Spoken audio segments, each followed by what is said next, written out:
The raven alighted on the windowsill of the Tower of the Hand as dawn seeped pale and hesitant across the eastern sky. Its wings stained the color of old iron. Ser Kevin brushed a drift of straw from its leg, frowning at the seal impressed upon the scroll. A crimson lion over a winter field of white. The message had come from the twins at first light, flown under sigil of House Fry but ridden hard south by every postmaster on the King's Road until it found its way to Casterly Rock. Now it lay in Tywin Lannister's gloved hand, a blade of parchment that might cut more cleanly than Valyrian steel. Tywin dismissed his brother without a word and unfurled the scroll. 5 scant lines, each one lethal. Robb Stark is stalled outside the crag. His bannermen quarrel over succession. Edmure is captured. Bolton whispers of retreat. Fry awaits redress. The Wolf's Council phrase like an old cloak. The words stank of opportunity. Tywin's mind, honed on decades of war and profit, moved faster than the heartbeat of a hummingbird. While lesser men would celebrate the enemy's weakness, he searched instead for leverage, something sharper than swords, subtler than hosts of men. Across the sea of oak and golden candlelight, Cersei lounged in the cushioned window seat, her green eyes fixed on the dark plain below the rock where the sea crashed in muted thunder. She wore morning black trimmed with cloth of gold, a lioness pacing the bars of her cage. She looked up when the parchment whispered closed. Bad news. Tywin regarded his daughter the way a mason studies a block of marble, not for what it is but what it might become beneath a skilled chisel. Not bad, merely unfinished. Cersei's laughter was brittle. Unfinished is better than undone. Joffrey sits the throne, yet half the realm hunts his head. Stannis smolders on Dragonstone, Robb Stark sits king in the north, and Renly's ghost still haunts his ranks. You call this unfinished?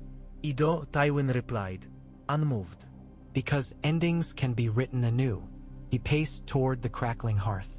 The lion heads wrought into his pauldrons gleamed as the flames licked across them. Robb's strength is pride, and pride is just another collar. Slip it round his neck, and he'll heal. Cersei rose, gown whispering behind her. You have hosts enough to crush him. Why entertain collars at all? A victory by sword alone bleeds gold for a generation, and men forget the taste of fear. Marriages forge heavier chains. Consider Harrenhal, stone melted and bones charred, yet the Riverlands rebel with every spring.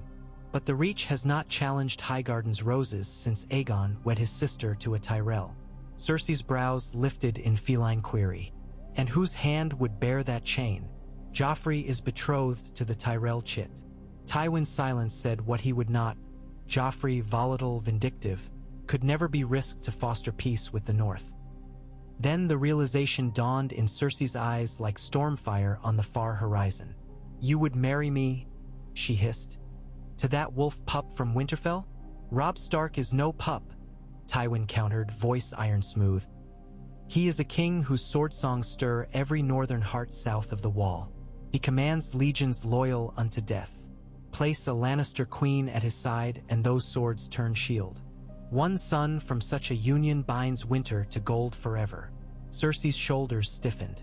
I am not some brood mare to barter. I carry the king's heirs. You carry Joffrey's claim, nothing more, Tywin cut in. And no small folk bard will sing of incest whispered behind closed doors if you birth a Stark's whelp instead. The realm cares for peace, not purity. A spark of rage glittered in her gaze, but beneath it stirred calculation. She had borne Robert's fists and Robert's whores, yet for all her venom she had learned to survive in a court where mercy was weakness. Alliances were a woman's daggers, and this alliance would slice deep enough to sever kingdoms. He will rebel, she murmured. Robb will name it insult. Tywin's smile was thinner than a razor's edge. My ravens carry more than parchment. They carry promise.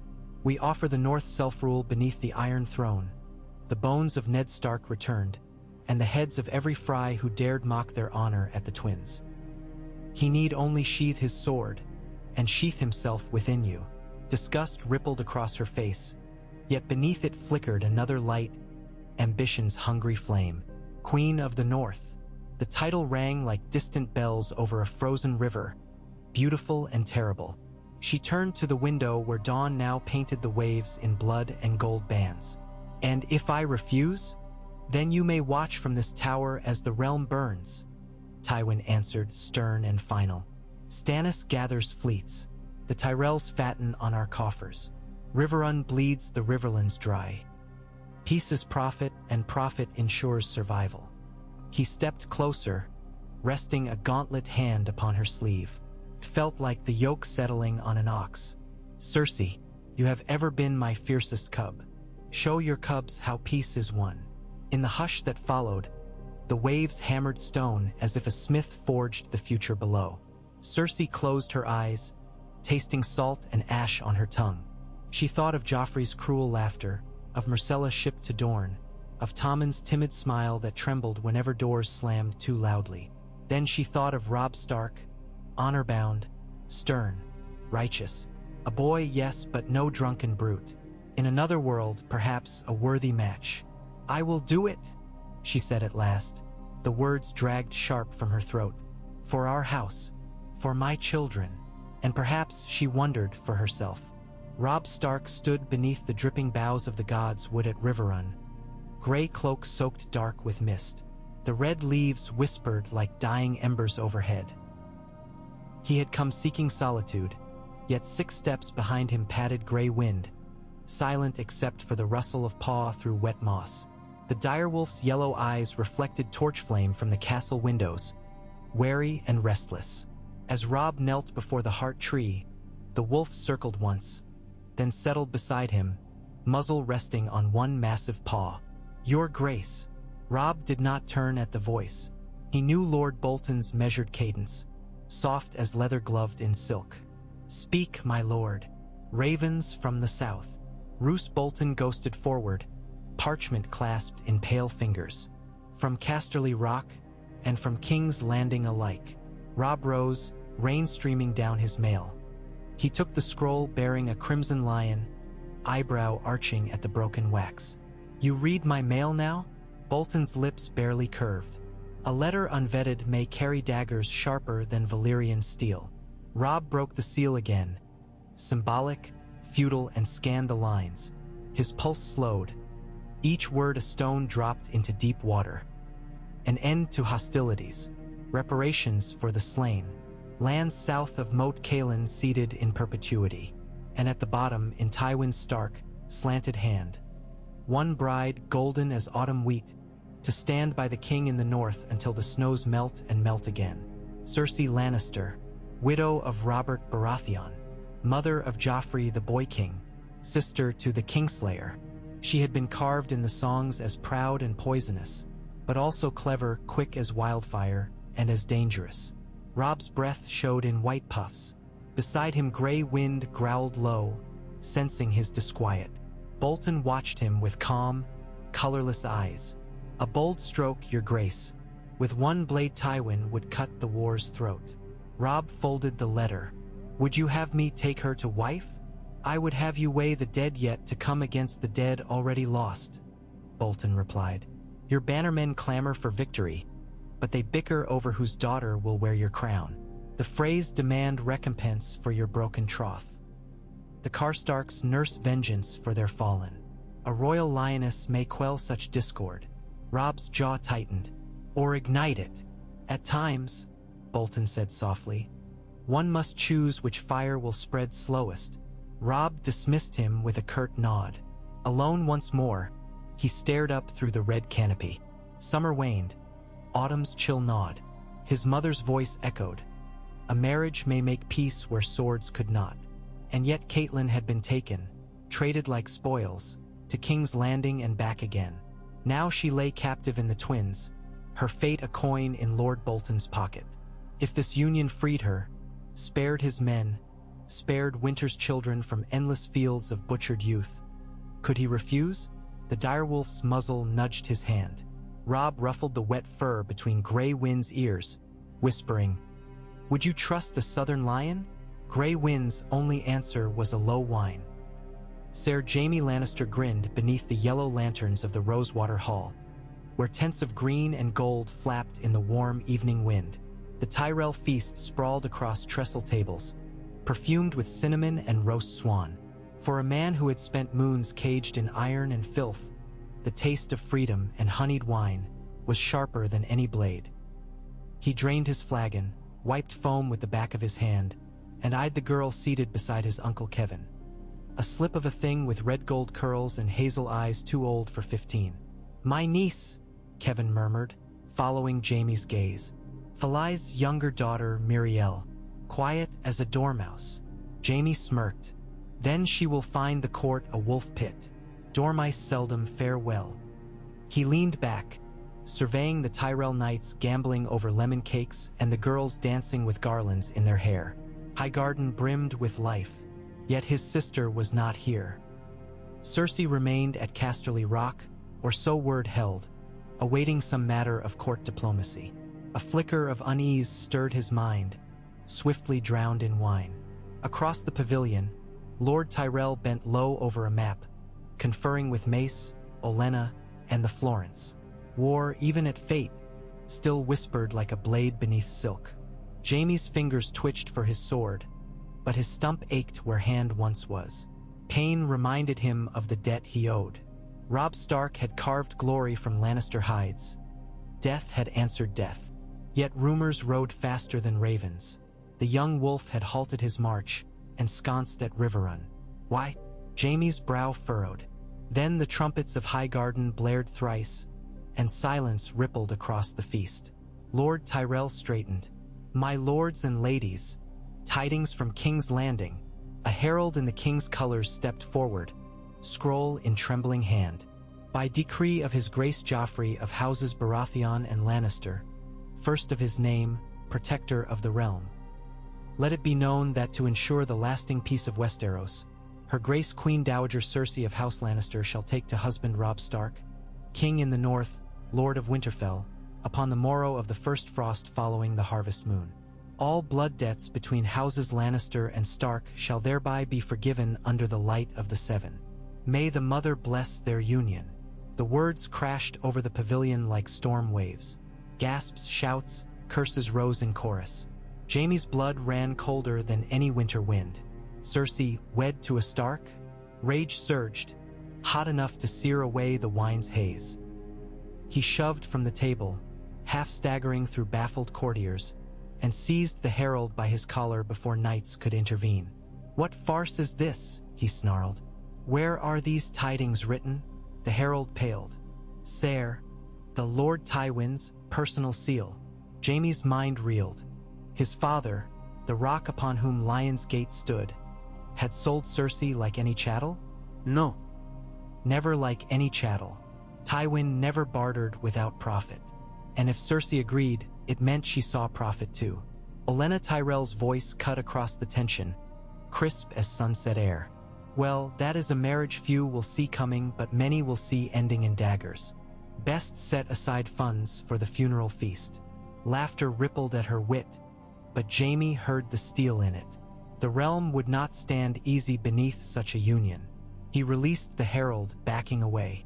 In his breast rose twin storms of fury and fear. If Cersei chained herself to a wolf, what would become of her cubs? Of him? Of them? He needed answers, and only his father held the key. The ferry across the Red Fork rocked, each oarstroke slapping water black under nightfall. Catelyn Stark, freed at last by Tywin's command yet flanked by Lannister guards, felt chains heavier than iron. Gratitude, suspicion, dread.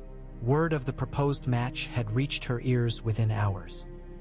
She had begged Robb to refuse, even as she rode south to treat with the Kingslayer. But her son had spoken little, eyes iced over with the weight of kingship. Now torches gleamed on the far bank, where Lord Tywin's encampment sprawled like a silent army. Catelyn clutched her cloak tighter. The night smelt of wood smoke and winter-killed grass. Above, a sickle moon carved the sky. As she set foot on Lannister soil, Ser Adam Marbrand greeted her with a shallow bow. "Lady Stark, the Hand bids you join him at council." "I am no envoy," she answered coldly. "Merely a mother come to beg terms for her children." Kings and mothers alike bargain with the same coin, Marbrand replied. Come. They led her through tents to a pavilion hung with crimson banners. Inside, Tywin sat alone before a table strewn with ledgers, maps, a jeweled inkwell, a half-finished goblet of arbor red. He rose. Though not tall, his presence towered like the rock. Lady Stark, you are welcome. Catelyn's jaw clenched. You hold my daughters. Ido. Tywin gestured to a chair. And I would see them wed to lordlings of suitable station, once peace is sown. But first, we must plant the seed. Catelyn sank into the offered seat, spine rigid. A marriage of my son to your daughter is no seed but a trap baited with winter's honor. Tywin steepled his fingers. It is a sword sheathed in silk, both edges cut, yet neither hand bleeds. The tent flaps stirred. Cersei entered, cloaked in midnight velvet, her hair piled in a golden crown. She nodded once to Catelyn, then crossed to stand at her father's flank. They looked so alike in that moment. Two lions carved from the same unforgiving stone. Catelyn's heart hammered. Memories flashed of Bran's fall, of Lannister daggers, of Ned's head upon a spike. She tasted bile. Yet before her stood a woman who offered not an apology but an uneasy alliance. For the sake of sons and the last fragile shreds of hope, Catelyn forced her voice steady. Peace demands trust. Trust, Cersei murmured, is minted only from need. You need your daughters. I need my throne secured from Stannis and the Tyrells. Your son needs his kingdom unburnt. My father needs the realm solvent. All needs drive us to this table. Catelyn's eyes glistened. She thought of Sansa's gentle laughter, of Arya's wolfish grin, of Rickon's chubby fists. And if Robb refuses? Then the war drags into winter, Tywin said. And winter starves north and south alike. The Iron Bank will call its debts. The Tyrells will crown Marjorie a widow queen beside Joffrey's coffin. Stannis will sweep the crownlands in righteous flame. You will bury your remaining children in shallow frozen graves. He leaned forward. Choose peace, Lady Stark. Choose bloodlines over bloodshed. Catelyn bowed her head. Choices had already cost her dearly. Bran broken, Ned slain, rivers red with northern men. Perhaps no choice remained but this. She wiped a tear with trembling fingers. You will grant Robb full sovereignty in the north? Tywin inclined his head. In all things save fealty, the north will kneel to the Iron Throne, but no Lannister host shall set foot past Moat Cailin without invitation. Taxes will be halved for 7 years, and we will rebuild Winterfell at our expense. Catelyn breathed out slowly. The offer glittered like frost, cold, beautiful, lethal. Yet what other road lay open? She rose. I will deliver your terms. Whether the North bends will be for my son to decide. Cersei's gaze softened a fraction. Should he accept, I would have a sister in you, Lady Stark. Perhaps we might teach the realm something of mother's mercy. Catelyn met her eyes. Behind emerald brilliance, she glimpsed a woman cornered, claws drawn not for conquest but for survival. Or mother's vengeance, she whispered. Cersei's lips curved. Two faces of the same coin. The raven arrived at Riverrun on the crest of dawn 5 days later. Across the yard, banners drooped under thickening clouds. Winter's breath drew nearer. Robb's council gathered in the great hall, a chorus of northern lords, each bearing scars and grudges. Roose Bolton stood cool beside the hearth, flanked by his bastard Ramsay, whose smile never reached his pale eyes. Great John Umber thumped a mace-like fist upon the map table, demanding to march. Lord Karstark glowered, white beard wagging as he muttered of debt and traitors. Robb raised a hand for silence.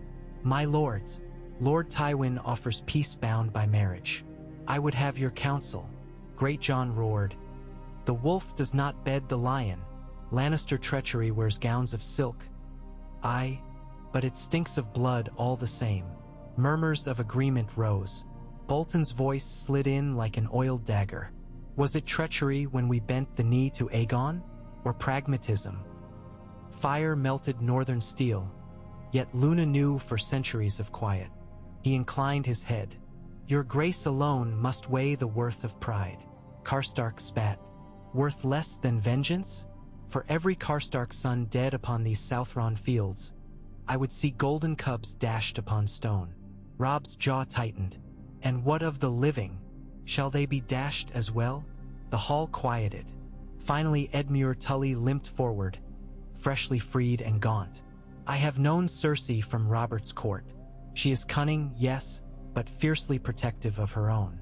If she binds herself to Robb, she binds her children's future to his throne in the north and remains a bridge to King's Landing. It may hold. Robb turned to his mother beside the dais. Catelyn's eyes shimmered with grief and hope entwined. I have seen death enough, she said. Let us at least taste the peace we claim to fight for. Gray wind padded to Robb's side, ears pricked. Robb laid a hand upon the direwolf's ruff. Mountains of fate loomed on every side. To choose alliance with the house that slaughtered his father, could any honor survive? Yet honor posthumous served no bannerman bread, no child safe haven. He lifted his gaze, steady as the heart trees. Summon the ravens.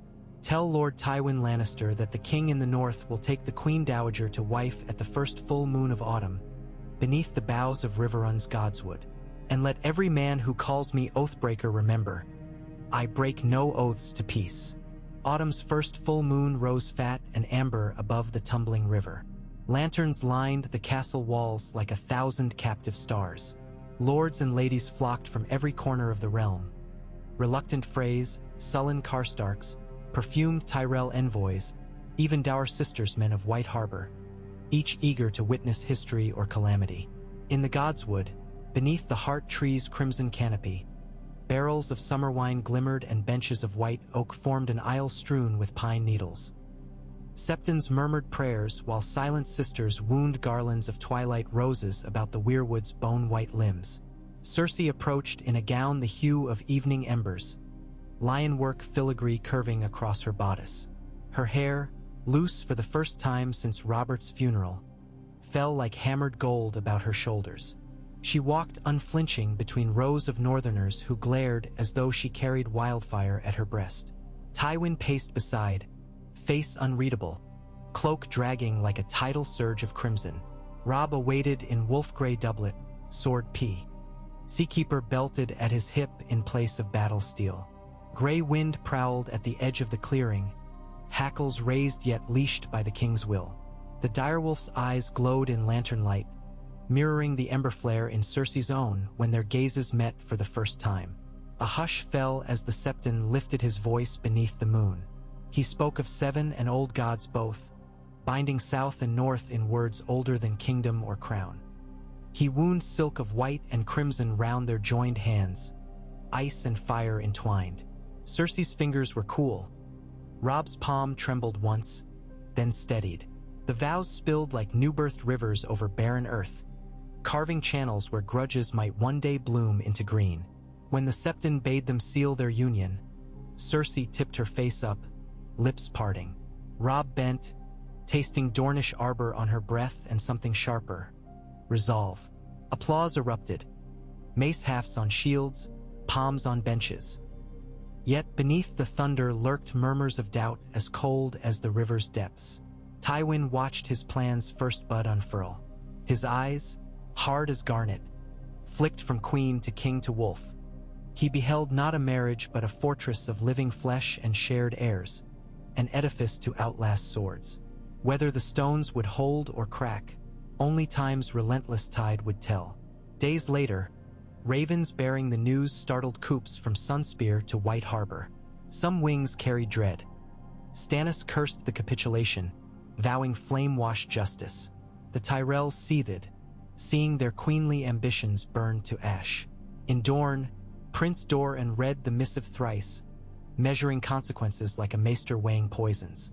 Across the narrow sea, a silver-haired exile in Qarth traced lion and wolf upon parchment and wondered if Westeros had finally remembered to roar with one voice.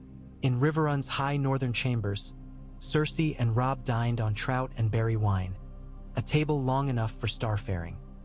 They spoke little, each appraising the other as generals gauge enemy lines. Yet as the moon climbed, Robb set aside his knife.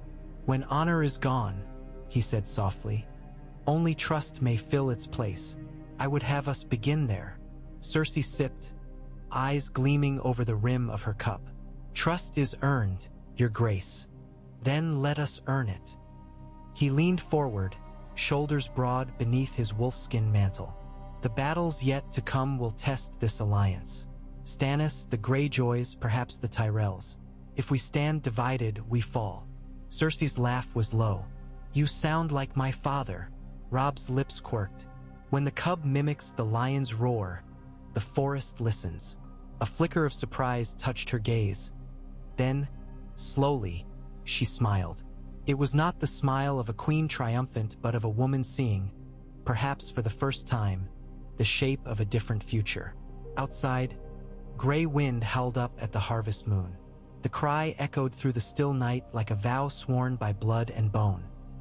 Beyond castle walls, in the shadowed groves where loyal men dared whisper treason, Ramsay Snow sharpened a curved knife. Sparks danced with falling leaves. "A lioness in the north," he mused to his pale father.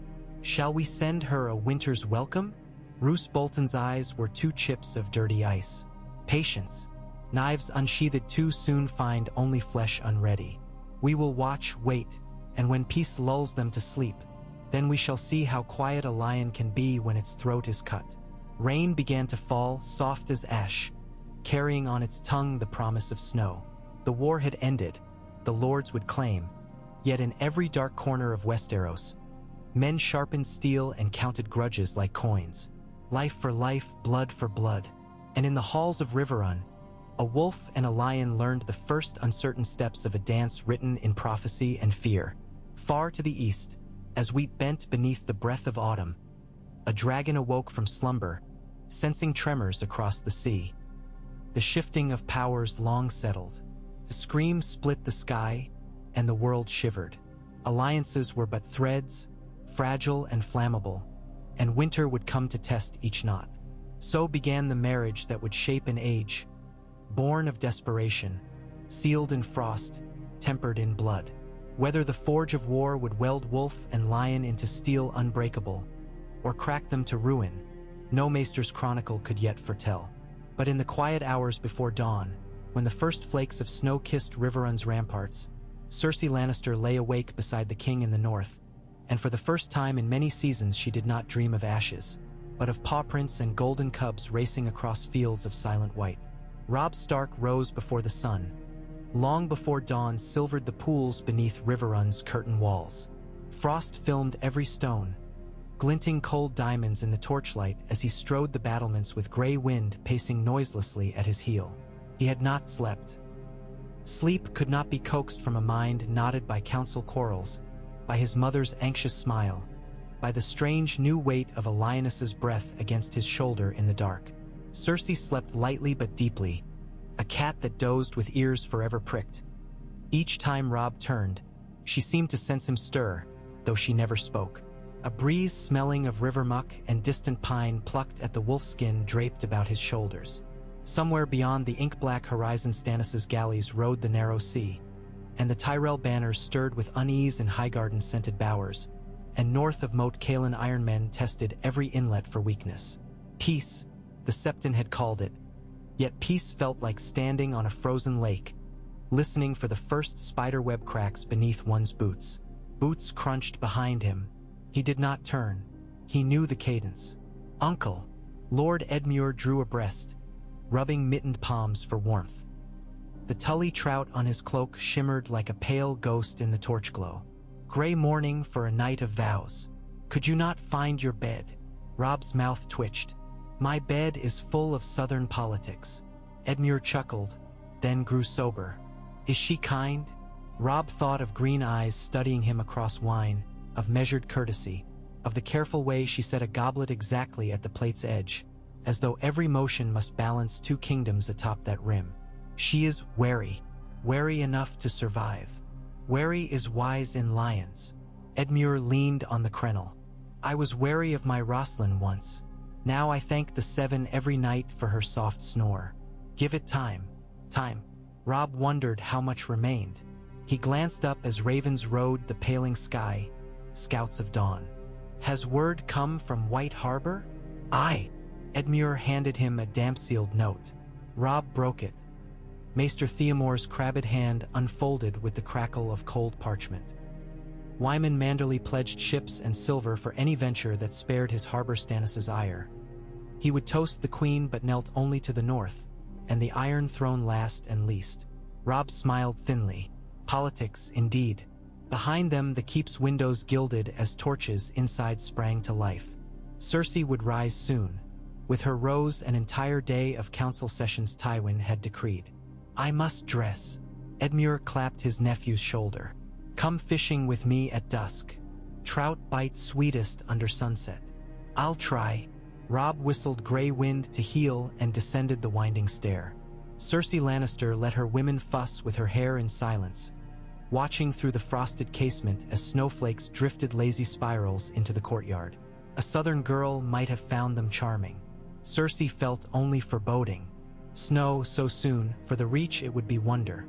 For King's Landing it would be disaster. For the North it was little more than a greeting. She would need to learn this land's languages. The crunch of hoarfrost, the hush of pine forests, the subtle flinch in a bannerman's eye when he saw golden curls at his king's side. Tina Merriweather pulled the last golden coil across her crown braid, pinning it with a tiny ruby wolf's head. "The jewelers worked half the night," she said. Cersei examined her reflection in the polished bronze. The wolf gem glared back at her, crimson on gold. "It looks like an open wound. A sign the wolf and lion bleed as one?" Tina offered. Cersei felt a flash of something, wry amusement perhaps. "Let us hope neither bleeds again for many moons." She rose, smoothed a gown of thick pewter wool lined with lamb fur, practical yet regal. Gold thread embroidered a scaled pattern like overlapping shields around the waist. A Lannister compromise for a northern dress. Tina handed her doeskin gloves. "The king waits in the godswood." "He does." Cersei flexed her fingers. The gloves were a shade darker than her eyes. "And the realm waits for us both." When she stepped into the hallway, Lannister guards fell in. 2 northern spearmen joined them, stiff as pikes. They eyed one another with the distrust of hounds forced to share a leash. Good, she thought. Let them watch each other. Their watchfulness would keep her alive. Down spiral stairs whose chill breathed through mortar, across a covered bridge, through a courtyard where lads wielded practice swords under a graybeard master-at-arms, and into the godswood proper. The heart tree's red leaves whispered secrets to the wind. Robb stood beneath them, speaking with his mother. Robb in storm-gray wool and muted silver clasps, Catelyn in dark blue. A tableau of calm, yet both turned as she approached, as though her steps rang louder than snow. Robb bowed his head. "My queen." Cersei inclined hers. "Your grace." Titles tasted foreign still, though she wore them as easily as armor. She greeted Lady Stark with equal poise. The older woman's courtesy was flawless, but grief clouded her gaze whenever she looked upon Cersei, as if some memory of Ned hovered between them. Maester Vyman waited with scrolls. "If you please, your graces?" The matters of Frye recompense topped the docket. Cersei's smile was knife-thin. "Yes. Let us begin repaying blood with silver." Robb's jaw hardened. He gestured toward an oaken bench beneath the weirwood. "We'll hear all claims in turn." They sat side by side. Their knees brushed through heavy cloth, an accidental touch that felt like sparring, testing distance. Lords arrayed before them. Ryman Frye with his worm-tongued steward, Lord Karstark scowling beside Darmen in sable, Ser Hosteen Frye with a bandaged arm, Rickard Risswell, Galbart Glover. Tywin's envoys stood separate to one side, led by Astapor Heatherspoon, a name so ridiculous Cersei had snickered when first hearing it. The Maester read grievances. The phrase demanded twice the original dowry Roslin had been promised for Robb's first, broken betrothal. Lord Karstark demanded the heads of the Frye archers who slew his sons. The Risswells demanded grazing rights along the Green Fork. The Glovers asked compensation for Deepwood Mott's burnings. Each claim, Robb answered in measured voice. Each demand, he weighed with fresh quills of promise and IOUs signed Robb Stark. king in the north and Cersei of houses Lannister, Stark, and Baratheon, queen. Hours passed.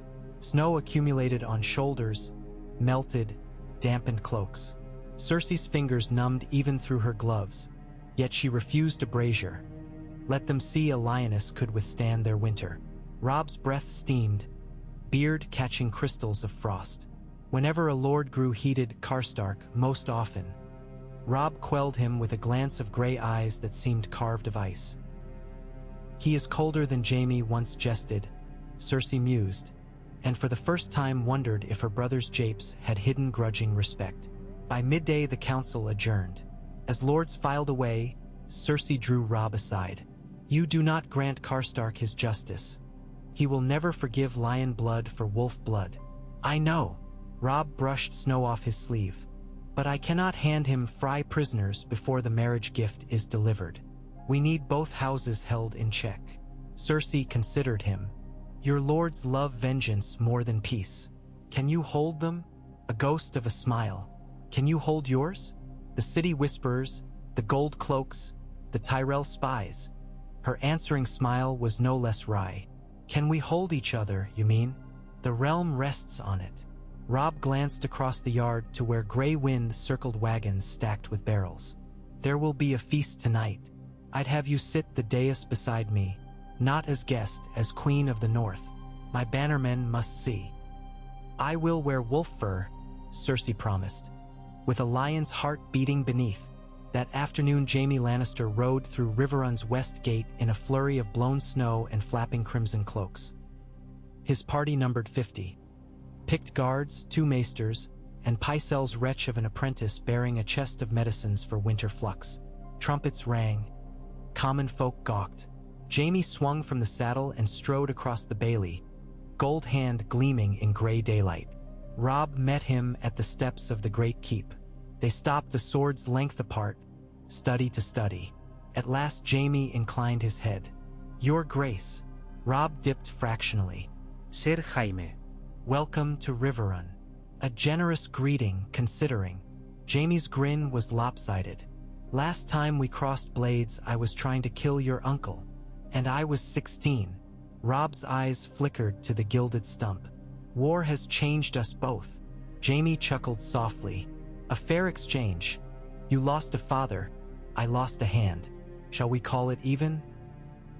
His tone was glib, yet something steely lay beneath. Robb's voice cooled. We shall call it history, not prophecy.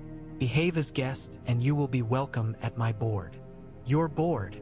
Jaime glanced past him as the doors swung wide. Cersei stood at the top of the stairs in wolf fur cloak. Light from the hall behind turned her hair molten. Jaime's breath hitched. Sweet sister. Cersei descended. She paused before him. The courtyard held its breath. Even the ravens seemed to hush. Cersei lifted her chin. Ser Jaime. My queen. His green eyes glittered with a dozen unsaid things. Love, anger, disbelief. He reached for her hand, but she offered only a gloved palm, formal and remote. He kissed the furred knuckles, mouth brushing cold leather. Cersei withdrew. Come inside. We have miles of parchment and hours of talk ahead. Jaime followed, gaze flicking between her and Robb. Riverruns Banners rippelt overhead, Tully Trut, stark die Revolf, Lannister Lion. Snow fell more thickly, softening colors, but not their edges. In the solar martin Tully once used, blankets of warm air from braziers wrapped the chamber. Tywin sat at the map table, candle stubs pooling wax around Blackwater Bay. Jaime burst in unannounced. The guards did not dare bar him. Cersei marched after, shutting the door with a thud. Robb lingered outside, deciding the family storm was best weathered without a wolf. Jaime planted his gold hand on the map. You married her off like a brood mare, to a Stark. Tywin lifted an eyebrow. I did not hear you object when Robert Baratheon claimed her bed. That was different, Jaime snarled. Robert was king, fat and soon dead. Robb is a boy who killed his way to a crown, which makes him dangerous. Tywin rose, emerald cloak sweeping. Better dangerous as son than foe. He'll never be your son, Jaime spat. He will be father to your sister's next child." The older man's voice was iron-shod. "And that child will bind north and south with blood neither side would dare spill lightly. Unless Stannis wins his war." Jaime paced. "And he will. Storms end, men rally. Sell sails join daily." Tywin's gaze froze him. "You forget yourself. I crafted this union for victory, not sentiment. Stannis's fire drowns half the realm. We will smother the rest with gold, ships, and a united north before he reaches King's Landing." Cersei spoke at last, voice low. "And if the north does not stay united, then we remind them of the cost of fracture." Tywin turned to her. "You will learn their legends, their loyalties. You will make them love you or fear you or both. It matters not which." Cersei's lips pressed white. "I loved no man but Jaime. The wolves know that. You thought you loved." Tywin's words dropped like stones in icy water. "Real love is the realm we build, not the flesh we warm. You will not fail me, daughter." Silence shod the chamber. Cersei's eyes shimmered. Not with tears, Jaime knew, but with fury balanced on a blade. At last she inclined her head. "I will do what must be done." Tywin nodded. "As we all will." When Jaime strode from the room, he found Robb waiting as though carved of the wall. For a heartbeat neither spoke. Then Jaime's grin returned, cold as the snow swirling outside. "Your direwolf tried to eat my horse." "He was testing southern meat," Robb said blandly. "We seldom see it up here." Jaime laughed, a brittle sound. "Take care the wolf does not choke." Robb watched him leave, then pushed open the solar door again. Cersei and Tywin stood at opposite ends of the map, father north, daughter south. Robb cleared his throat. "Shall we break for the afternoon? The feast requires review." Tywin gestured assent. Cersei followed Robb out, and for one flashing instant he laid his hand over hers atop her arm. Steady, anchor-sure. She looked up. "Trust must begin somewhere," he had said. She let the warmth linger. They dined that night beneath banners heavy with frost. Minstrels piped northern airs while barrel-chested singers from the winter town roared harmonies. Ser Brynden Tully presided over boar carving. The Freys glowered at the far trestles. Roose Bolton sipped watered wine, watching every toast like a crow watches harvest. Cersei sat in the high seat at Robb's right. Northern stews steamed. Sweet root pies followed. Mulled ale flowed. At first the hall rang with forced cheer. Then Robb lifted his cup. "My lords, my ladies, tonight we begin a story no bard has yet dared pen." A wolf song joined to a lion's roar. Hear it and know, winter and gold stand together. He turned to Cersei. "Will you toast our tale?" She rose, goblet raised. "To peace that sharpens us, not dulls us. And to children who will inherit a realm cooler heads once saved from its own flame." Her eyes swept the benches. Karstark, Ryswell, Tyrell envoys, Lannister knights. "Drink or do not, but remember this night." Silence held. A single suspended heartbeat, then cups lifted. Roars and howls rose, clashing yet oddly harmonious. Minstrels struck a chord, and the mood eased as though a knot had loosened round the hall's throat. Later, when the first cask of Greywater black beer ran dry, Great John Umber slammed a fist and demanded a pit fight between Direwolf and Lannister Red Lion banners. Cheers answered. Robb laughed, deflecting. Cersei slipped away, needing air. Outside, snow fell in dense curtains. Torches painted halos through the swirl. Cersei walked alone, no guards for once. Boots crunched. Behind her, Jaime emerged from shadow. "You vanished from your husband's side. I breathe easier beyond the smoke." She did not slow. Jaime matched the pace, shoulder brushing cloak. He spoke softly. "When have you and I ever needed smoke or snow to share breath?" Cersei halted. The night held its breath. "Those days ended on a tower ledge in Winterfell," she whispered. "Our fates changed with Bran Stark's fall. This marriage, I did not choose it, but I will own it, Jaime. Do not make war upon it or upon me." Jaime's sigh frosted in the air. "Do you love him?" "Love." She gave a brittle laugh. I barely know him, but I will not be merely pawn again. With Robb, I may become queen in deed, not just in name." Jaime glanced away. "And your children? Joffrey? Myrcella? Tommen? They are mine still. I wrote them by Raven this morning to see. North at first thaw under royal guard. Let the realm see Lannister cubs embraced by a Stark castle." Her voice gentled. "You can come too, sing them tales of lions." Jaime's gold hand flexed. "If I do as uncle. Nothing more. Then come as uncle." She touched her gloved fingertips to his cheek. "But do not call me sister again in longing. That name is a chain I have slipped." He caught her wrist, grip trembling, then released it. Something broke behind his eyes, perhaps the last tether between lion twins. Without reply he turned, footsteps crunching into night. Cersei stared after until wind buried his prints. In a root cellar beneath the eastern tower, Walder Rivers, a Fry bastard in mottled cloak, crouched over a small parchment. Candles guttered. The room stank of turnips. Beside him Ramsay Snow chewed a sliver of salted pork. "We move tonight?" Walder shook his head. "Too many eyes, but the river flows swift. A body lost beneath ice is seldom found." He passed Ramsay a finger-length glass vial swirled with black fluid. "Essence of nightshade. A few drops in ale. He sleeps, he never wakes." Ramsay smiled, broad and childlike. "Which he? The wolf, or the lioness, if easier?" Ramsay rolled the vial between thumb and finger. "Easier to slit than to pour. Blood sings louder." He slipped the vial into his boot. "Still, poison keeps options open." A third figure shifted from shade. Harbert Riswell, thin as wind. "Waste no time. If Bolton backs us, we strike at feast's end." The North remembers he lost his hand to Robb's pardon, not his father's sword. Ramsay licked pork grease. "Bolton backs himself, but I crave sport." He rose, stretched.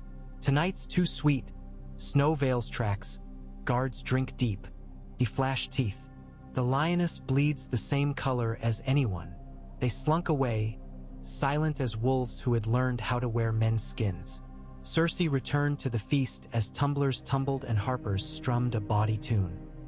She threaded between benches toward the dais. Suddenly gray wind leapt from beneath the high table, hackles bristling, lips writhing. A snarl carved silence down the center of the hall. Cups stilled. The harper's cord hung unfinished. Robb stood, hand on hilt. Gray wind. The direwolf's eyes, gold-lit, fixed on a trio of servants bearing trencher bowls toward the high seats. One servant, Ramsay in scullion's garb, met the wolf's gaze and faltered. A pewter bowl clattered. Stew sluiced. The wolf lunged. Ramsay swore, flinging ladle, and fled through a side arch. Gray wind barreled after. Men shouted. Robb vaulted the table. Cersei pressed back as soldiers jostled. Tywin barked for order. Swords cleared scabbards. But within heartbeats the wolf returned, jaws foaming crimson. Yet the blood was not Ramsay's. A gutted boar shank dangled from his maw. He dropped it at Robb's boots with an innocent huff. Nervous laughter rippled. Robb knelt, checked the meat. No poison, his nostrils told him. Only fear had spooked the beast. He ruffled the direwolf's fur and straightened. He forgot we killed this boar earlier. A jest, light as he could muster. The hall relaxed, tension dissipating like breath on glass. Still, Robb's eyes raked the crowd. Ramsay had vanished. Fry bastards whispered, shifting on benches. Tywin's brow furrowed. He knew a test when he saw one. Cersei reclaimed her seat. The night resumed its coarse melody, but unseen chords had changed key. Suspicion threaded every laugh, every clink. Behind her goblet Cersei murmured to Robb, "Your wolf saved us from something. Perhaps from my own cooking," Robb whispered back. Yet he too believed the beast sensed more than pork. Before the moon reached zenith, Roose Bolton found Ramsay huddled in a hay loft, boot empty of vial.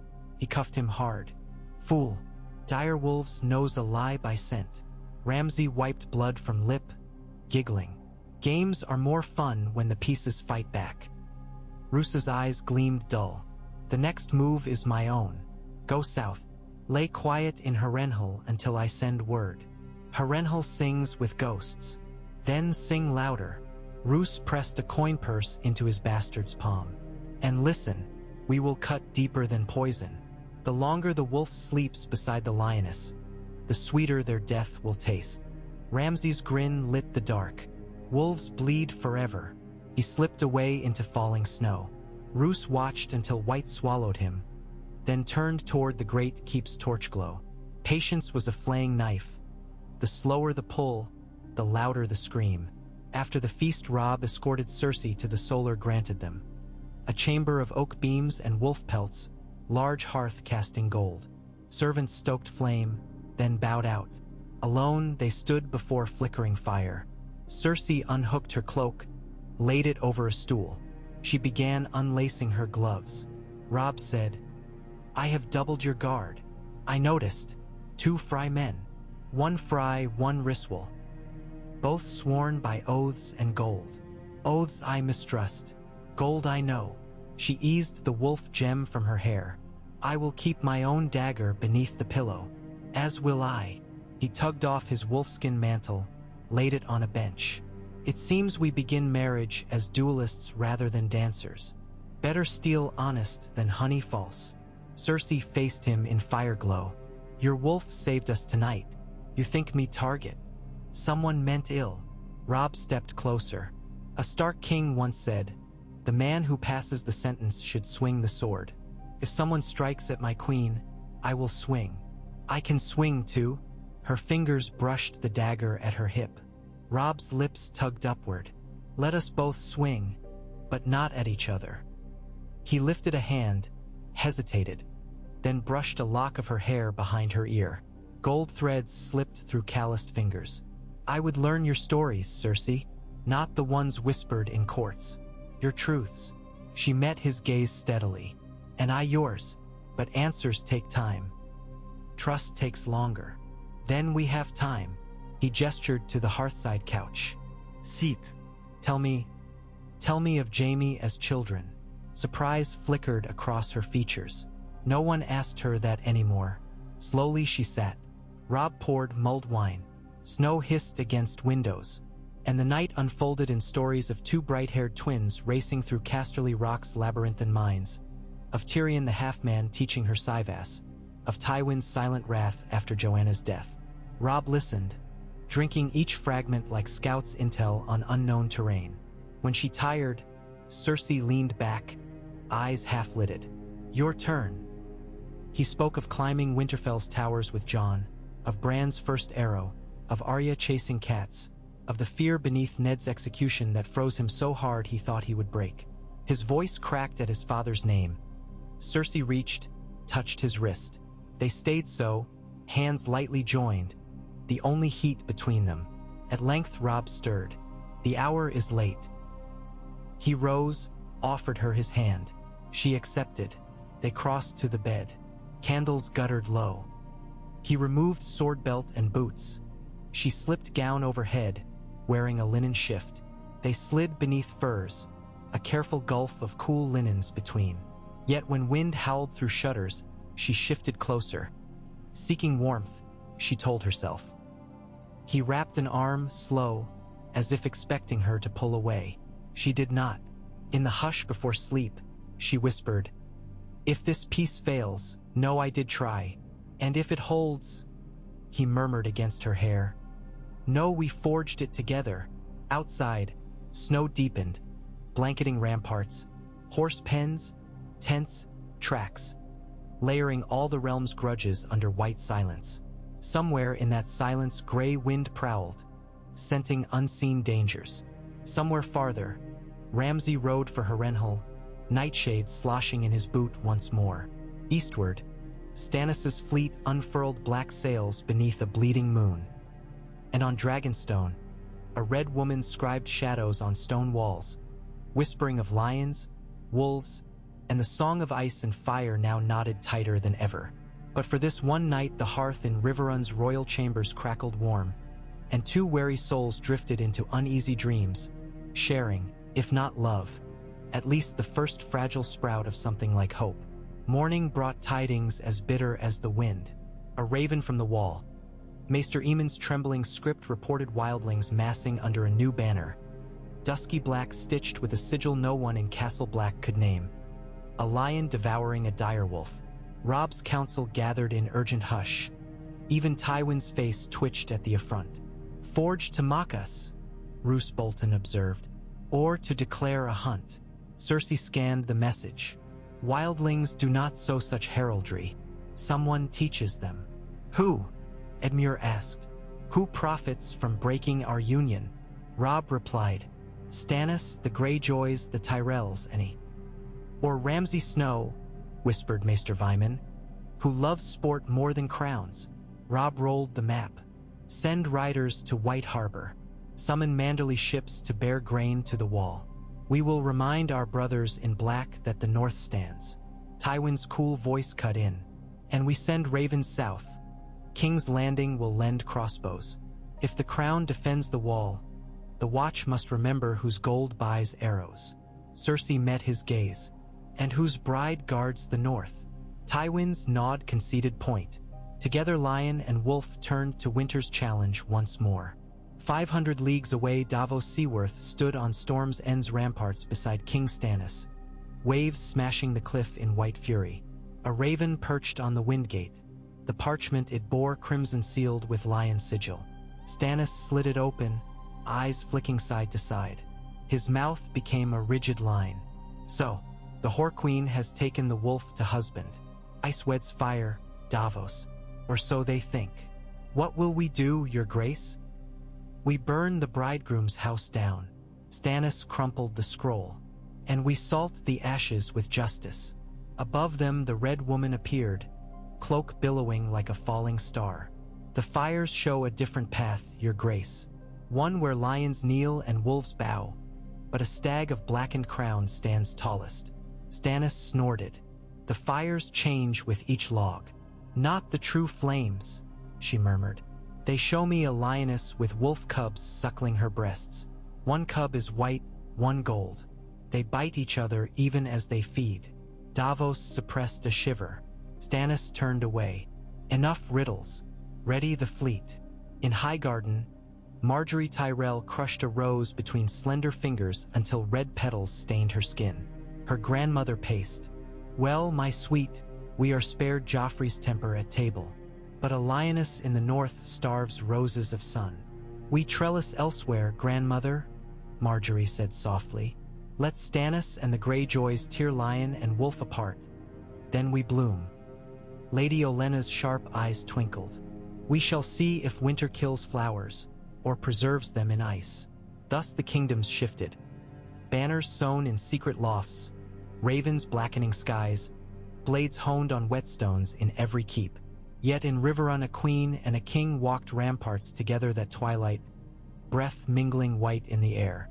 Cersei surveyed the snow's cape. My father calls this peace, but to me it feels like standing in the eye of a storm. Robb rested gloved hands on the parapet. In the eye, the sky is clear. We can chart our course while winds calm, before the next wall of cloud. And when it hits, then we face it side by side. He studied her profile. I was raised to trust honor. You were taught to wield power. Perhaps together we'll learn both. Cersei almost smiled. Teach me honor, then, and I'll teach you power. She extended her hand. Robb took it, fingers weaving with hers. Below, river ice cracked like distant thunder, warning or portent. Above, the first star pricked the violet sky, solitary, steadfast. They watched it flare as night swelled, unaware that somewhere beyond horizon, a hooded figure bled a lamb upon white sand, chanting of shadows. Unaware that at Dragonstone a coal-eyed shape rose from firelight, wings unfurling where none should be. But for this moment, atop winter walls, lion and wolf clasped hands. Two proud beasts bridled to a common sledge, dragging kingdoms behind. Whether their stride would hold or stumble none could know. Yet step by step they moved together into the deepening snow, forging footprints history would follow long after their hearts had ceased to beat. Snow fell like sifted flour across Riverrun's girdling river, each flake settling upon the cold black mirror until the current carried it away and left the surface unmarred. The keep lay hushed beneath that white drift, great banners muted and heavy, and the world seemed in a breath-held pause where nothing dared speak too loudly for fear the spell should break. Torches flickered on parapets, their flames too sluggish to gutter in the stillness. Only the slow clap of water beneath the drawbridge offered proof that time crept onward. Robb Stark stood on an upper balcony observing the snowfall while maids stripped the feast hall below, piling trestles and sweeping bones. Cersei, he knew, occupied the solar with his mother, trading small courtesies that felt to him like the sharpening of hidden knives. He tried to imagine those two women speaking candidly, of daughters lost and sons endangered, of kingdoms worn like mantles that bit into the shoulders, but he suspected candor had little place between them. Catelyn would see in Cersei the golden thread sewn through every wound her family bore. Cersei would see in Catelyn the quiet judgment of a realm that had long whispered lioness and brother in the same breath. Some gaps could not be bridged, only overlooked in the name of larger, higher causes. Peace asked such overlooking every day. Gray wind lay at his feet, nose crusted white.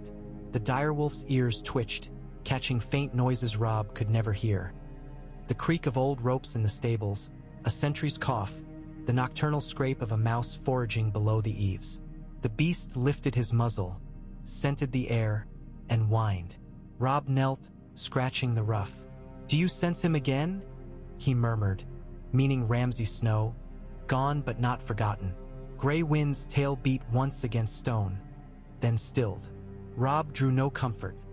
A wolf that lifted hackles for no clear reason promised danger near or far. Steps approached, measured, unhurried. Yet Gray Wind did not bristle. Edmure appeared, cloak tucked close and hair blowing lank across his brow. "The gold cloaks set out at dawn," he announced. "Your orders are writ, and Lord Tywin's ravens fly in 2 hours for King's Landing. We have 12 scribes blistering their quills to send half the city's parchment south." 12. Robb mustered tired humor. "He writes more commands than there are swords in his company." Edmure gave a thin smile. "Words can bleed deeper than steel." They leaned together on the parapet. Below, lights winked out one by one. The hush deepened until Robb felt each breath echo his own heartbeat. He thought of letters still unwritten. One to Jon at the wall, unmailed these many months. One to Bran and Rickon, should they be found alive after Winterfell's fall. One to Sansa wherever she endured in King's Landing's shadow. He would write them soon, always soon. Yet how did a man write from so many thrones within one body? Son, brother, king, husband to an enemy, warlord to a realm that demanded glory. Each voice tugged, discordant chords of duty. He longed for one honest hour in Winterfell's Godswood, but Winterfell lay ashes and broken timber under still smoldering dreams. Edmure spoke again, quietly. "Do you trust her?" Robb did not feign ignorance. "Enough to eat at her table. Trust is not meat." Edmure's fingers tapped the stone. "Nor wine.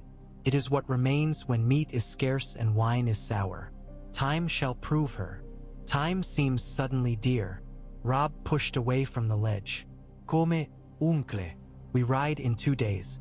The king and queen must show themselves beyond these walls. The bannermen grumble that winter roads will close. If we do not reach Moat Cailin before the first deep storms, the army will scatter to their home keeps and we will look like a court of trick ponies parading indoors."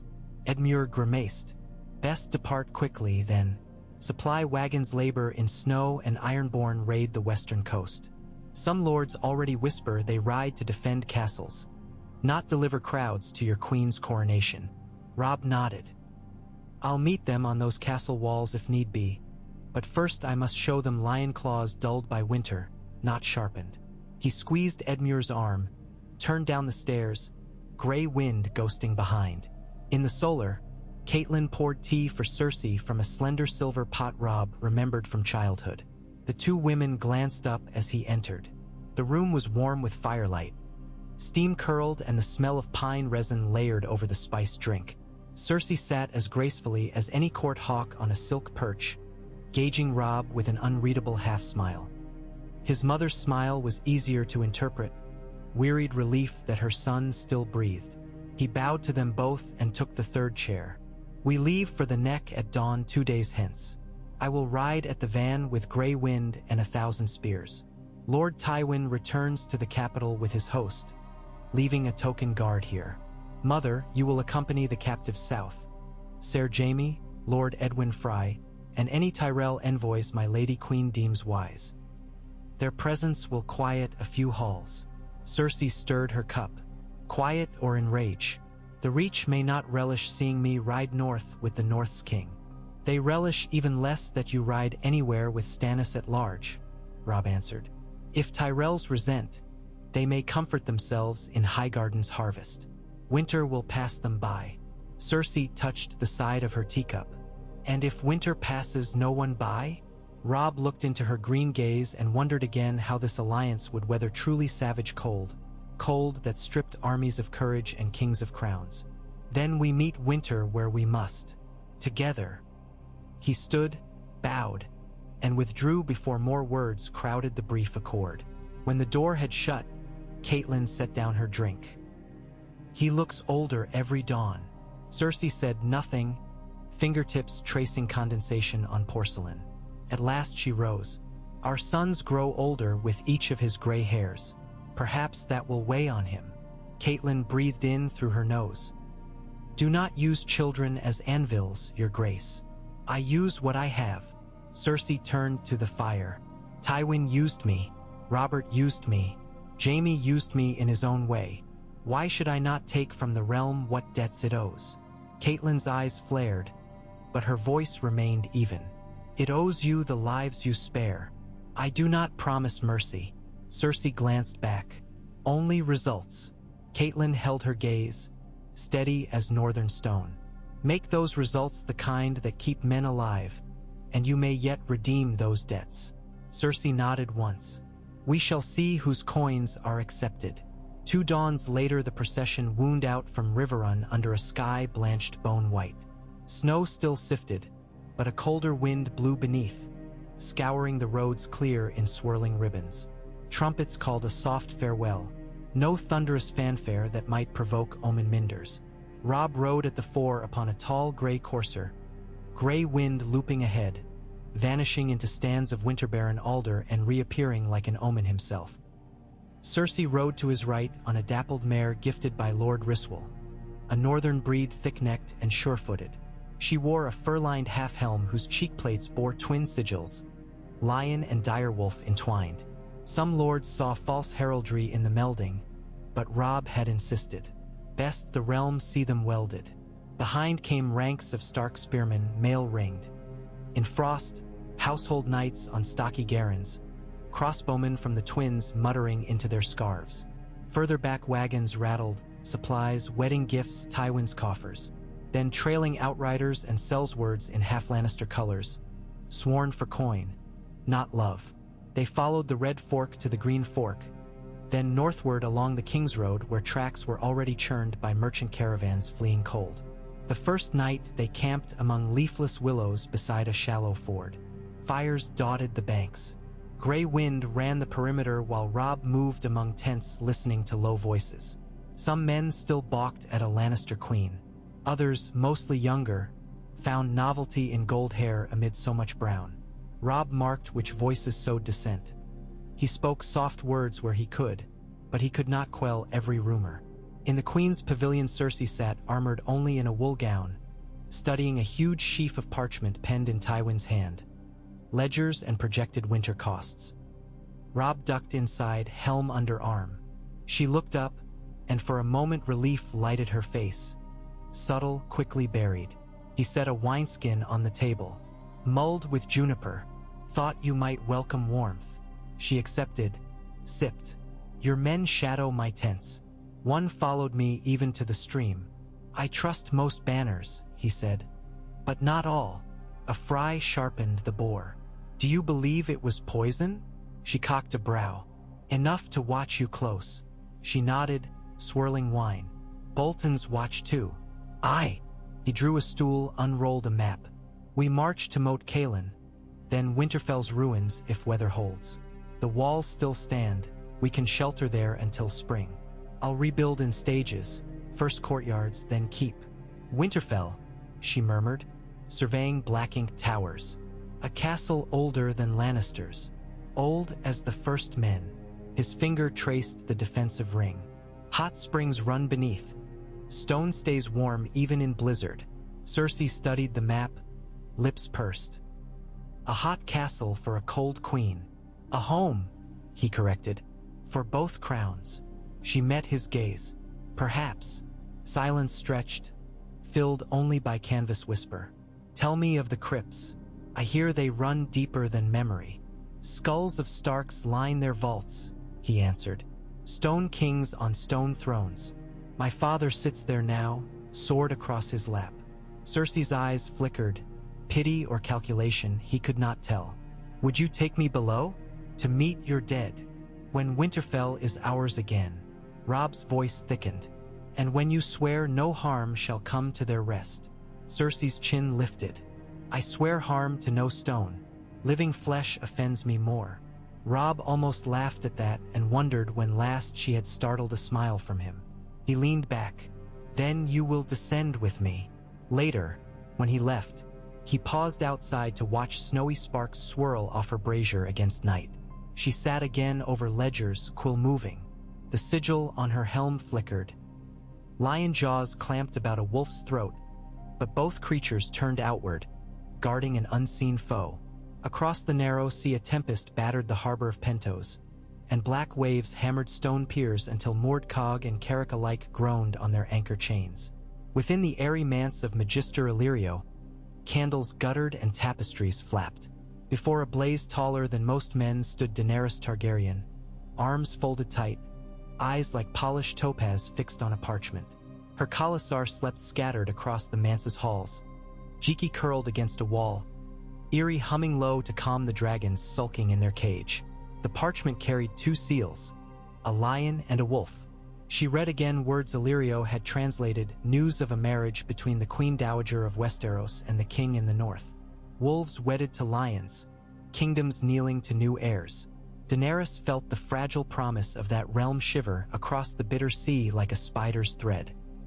Peace could mean closed ports to sell-sail armies. It could mean walls strengthened before she arrived. Or it could mean houses divided, each watching the other, leaving flanks exposed for the rightful queen's return. She dropped the scroll into the fire. Flames licked crimson wax, twisting it into smoke. Drogon stirred, eyes glowing behind bars. Daenerys stepped to the cage, pressed her forehead against warm iron. Soon, she whispered, let them build new thrones of ice and gold. We will scour both with dragonfire. The dragons hissed, wings rasping. Outside, thunder broke like distant drums, an omen she chose to claim for her own. The ravenry atop the wall stood crowded with birds restless under a bruised sky. Jon Snow steadied a parchment beneath a sputtering tallow lamp, too wary of sudden wind to trust the railing perch. The message bore Robb's seal, wolf entwined with lion. Even alone in the rookery, Jon felt eyes upon him. The wall kept secrets poorly. He read quickly, words stark and spare. A marriage, a march, a request for news of wildlings bearing new sigil. Jon's breath showed in a chill swirl. He thought of Ygritte's tales of Mance Raider forging tribes into one army. He thought of a lion devouring a dire wolf stitched on crude black cloth and how that image might poison free folk with rumors of southern conquest, stoking their fear to frenzy. He fetched ink, wrote back. Wildling scouts confirm movement. Numbers unknown. Banners mixed. Night grows colder. Rangers stretch thin. He added a line in smaller hand. I remain true. Burn after reading. Then he sealed, tied to a raven's leg. As it fluttered into the steel sky, he wondered which would arrive first, Robb's armies at the neck or dead men's fingers scraping at the gates. Southward the golden fleet of Old Town unfurled bright sails, Tyrell green and gold, but beneath them another sigil fluttered in secret. a golden rose pierced by a thorn of black. Lady Olenna watched from the prow of the flagship Sweet Summer, her sharp gaze on distant storms. Beside her, Marjorie kept hood drawn. "Grandmother, if the lioness binds the north, how do we approach?" Olenna sniffed the briny air. "With caution and cakes as ever. We entreat mother above while father below sharpens spades. Men call it charity, we call it insurance. Let the north freeze. Our grain will earn the love a lioness cannot cook. And if Stannis takes King's Landing, then we invite him to sup, on roses or on poison, should he find roses unpalatable." Olenna patted her granddaughter's gloved hand. "Remember, child, thrones change seats more often than cushions. We simply ensure the next occupant leans our way." Marjorie's smile carried no mirth. "And I the cushion?" "Aye," the old woman squinted. "But a cushion can smother as well as soften." On the third week of travel, Robb's host reached the high bridge at Maidenpool, only to find the Greyjoy raiders had burned its eastern span and scattered the surviving guards inland. Scouts returned blistered with cold and shame, reporting Ironborn led by Victarion Greyjoy himself sailing the Trident's Forks, harrying villages unprotected by the king's southward push. Smoke rings stained the horizon. Refugees trooped west with tales of drowned god sacrifices hung from weeping willows. At council that night, Robb slammed a mailed fist on a barrel map. "If we divert, we lose the neck before first frost. But if we leave the coast unguarded, Greyjoys carve fetters on every shore." Cersei regarded the charcoal of burned steads.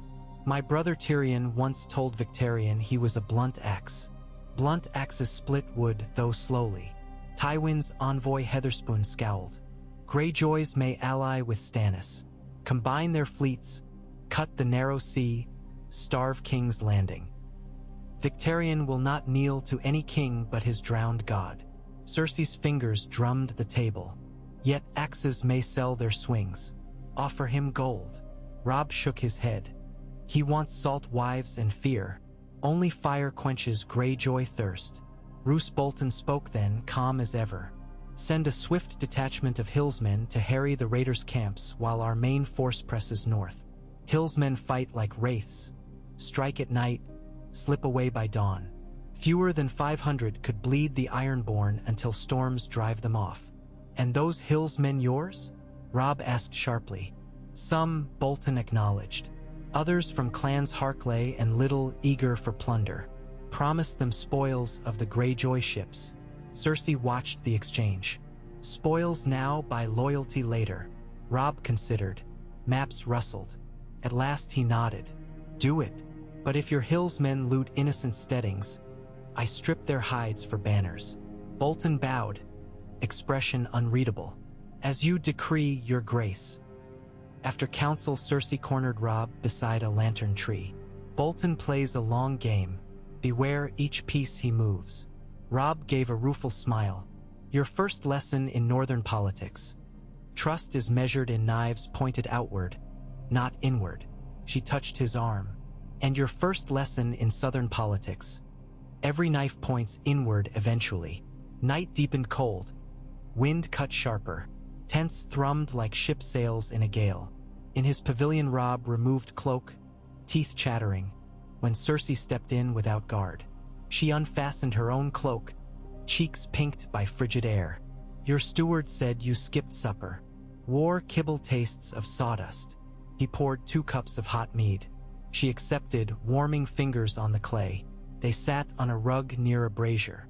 Silence stretched but did not strain. Robb studied her profile. Flickering fire cast shadows along cheekbones, softened the hard set of her eyes. "I've wondered," he began, "why you agreed so quickly. Pride once defined you. Queen to a king, mother to future kings.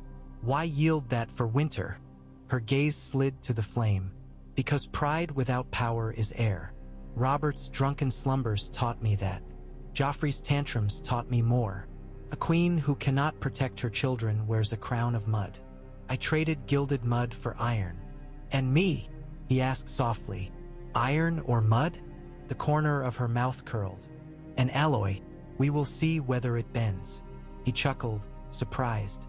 My bannermen would call that prophecy. I call it truth. She took a long drink, then set the cup aside and shifted closer. Do your bannermen know you laugh? Some. His voice roughened. Fewer since war began. A heartbeat of silent tension hung as their knees touched. Cersei laid her palm on his chest, feeling a ragged thump. The songs will call this a political bed, but we alone decide whether it is also a marriage. Robb searched her eyes. He saw their fatigue, ambition, calculation, but also an ember of something fiercer. Hope or need. At last he leaned and brushed her lips, gingerly as testing winter ice. She did not pull away. The ember flared. When they parted, her voice was husky. We make a dangerous alloy, Wolf King. Dangerous things survive cold, he murmured, drawing her near. Far north beyond the wall, Mance Rayder strode through the camp of gathered clans. The new banner. A lion devouring a wolf, flapping overhead. Torches lit faces half-painted in ash. Children hunched under reindeer hides. Warriors gripping stone-faced axes. Mance paused before a giant of a man wearing the flayed men's sigil over furs. This sign is not welcome, he warned. The giant, known only as the bastard of the Dreadfort, smiled thin. Southron gold buys welcome, king beyond the wall. My lord father pays dear for chaos. Mance spat. The free folk sell themselves to no kneeler lord. Gold tastes the same on any tongue, the bastard replied, hefting a sack of gleaming coins. And if lion eats wolf, the wall falls alone. Then your people walk through snows unchallenged. Mance considered the banner whipping in polar wind. I swore no pact to help fight Starks, Boltons, or Lannisters. I want the wall open because winter comes for all. Do not twist my war. Wars twist themselves, the bastard said, stepping back into shadow. Mind that you're not bent beyond shape. He vanished among tents, leaving Mance staring at the banner, recognizing poison when he saw it, yet unsure how to excise it without shattering fragile unity. Back in the south, Jaime Lannister's escort rode hard toward King's Landing. Ser Island Payne carrying the weight of silence beside the gilded carriage that held Myrcella draped in sable. Jaime rode at the flank, gold hand cold against reins. Ravens overhead leapt from rook to rook, riding the edge of storms. He recalled Cersei's soft goodbye. No kiss, only fingers brushing shoulder.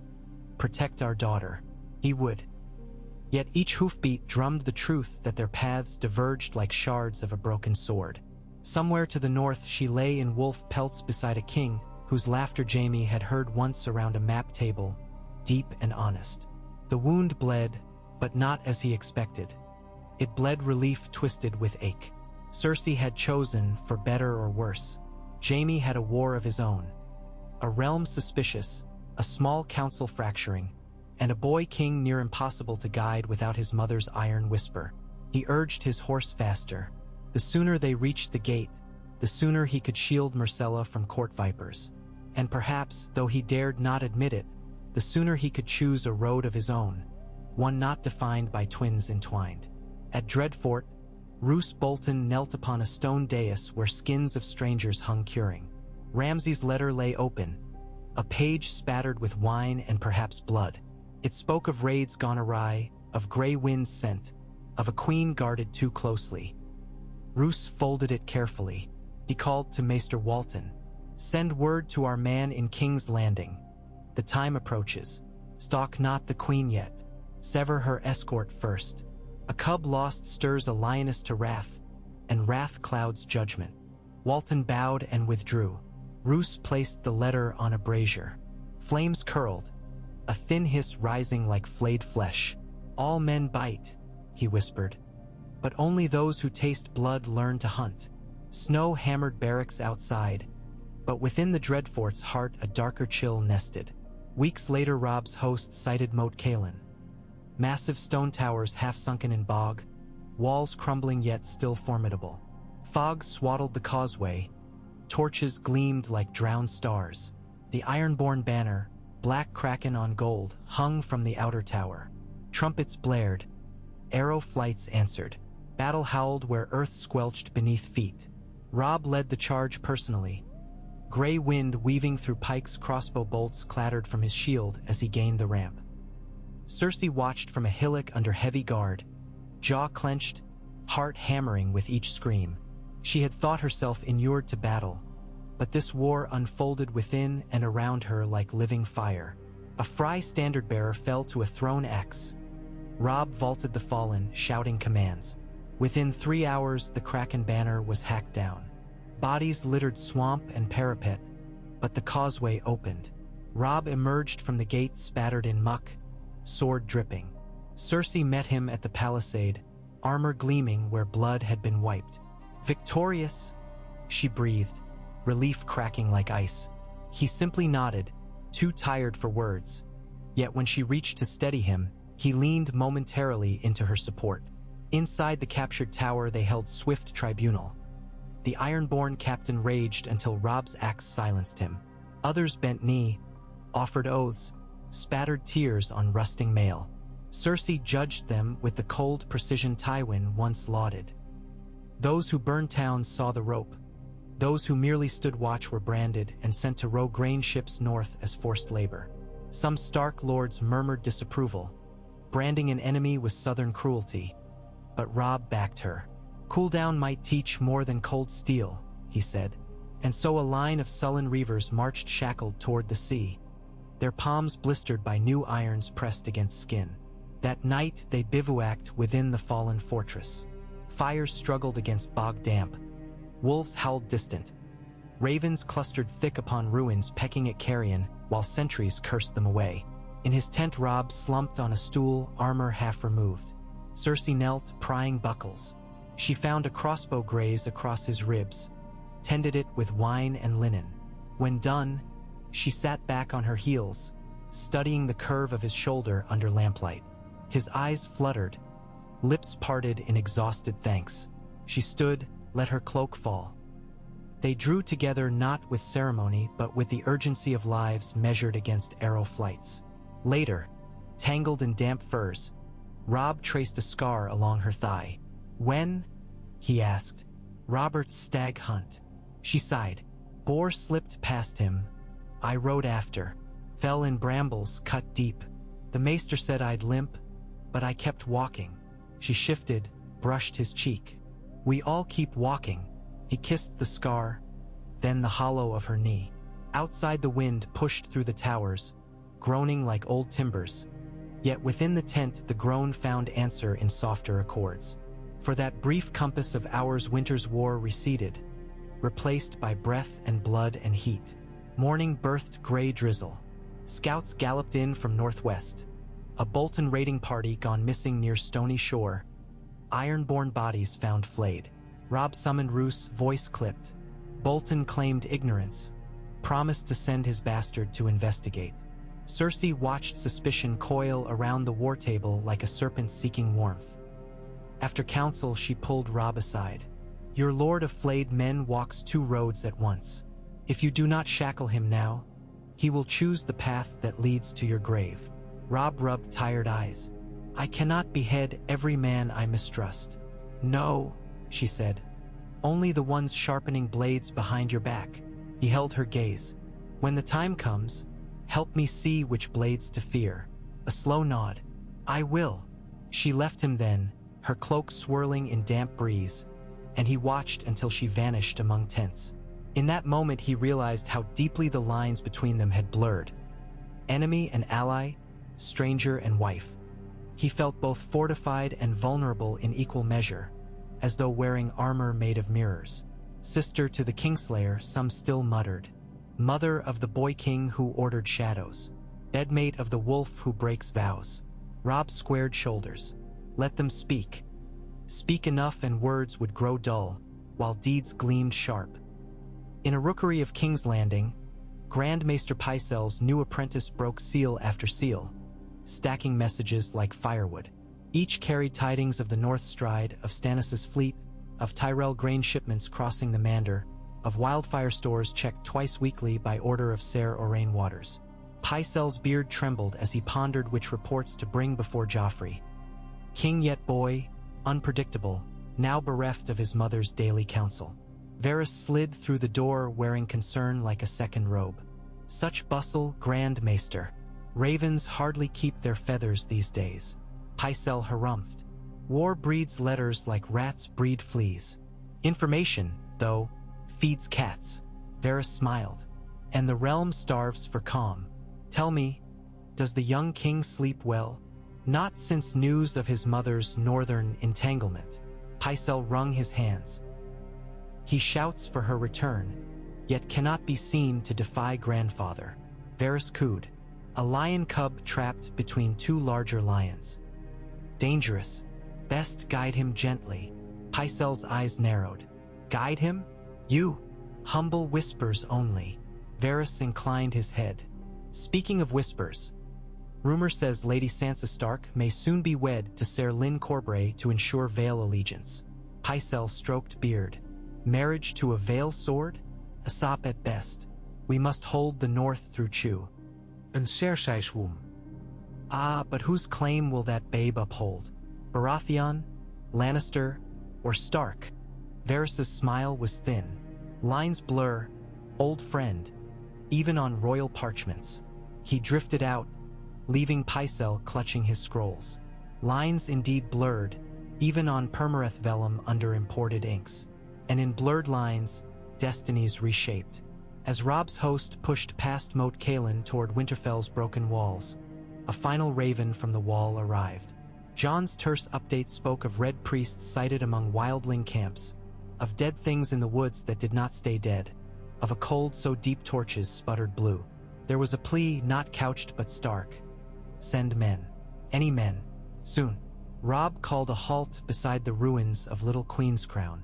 Fires crackled in the shells of hovels. Beneath a half-collapsed stable roof, he spread Jon's letter on a barrel. Snow ticks hopped across ink. Cersei stood close, breath steaming. We cannot march farther north, she said, reading the lines again. Winterfell first, or else your lord's desert. But you can spare scouts. 300 riders, perhaps. He shook his head. The wall devours hundreds like mouth of winter. I would send 1,000. 2 if I had them. We may yet, she said, pointing at a map. If Manderly's levy meets us at White Harbor, we gain ships to ferry fresh men, and Tyrell grain to feed them. Robb traced the coast. A bold gamble. White Harbor stands exposed.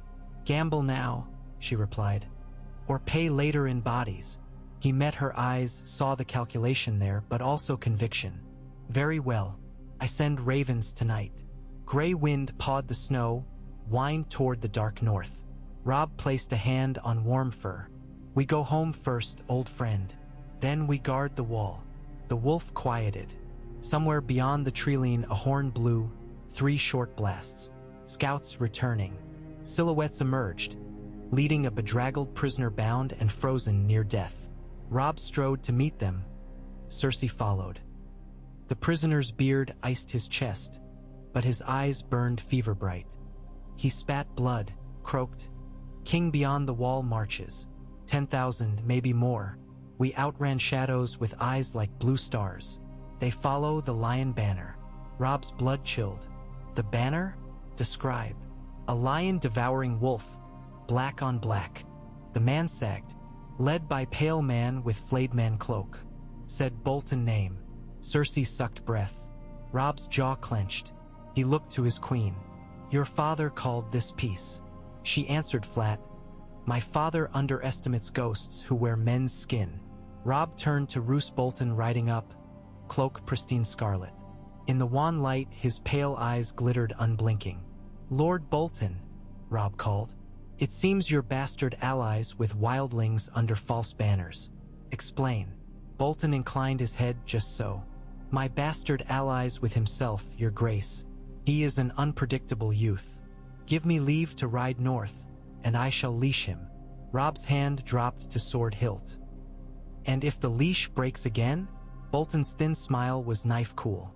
Then perhaps it will wrap about his throat instead. Cersei watched, senses whetted.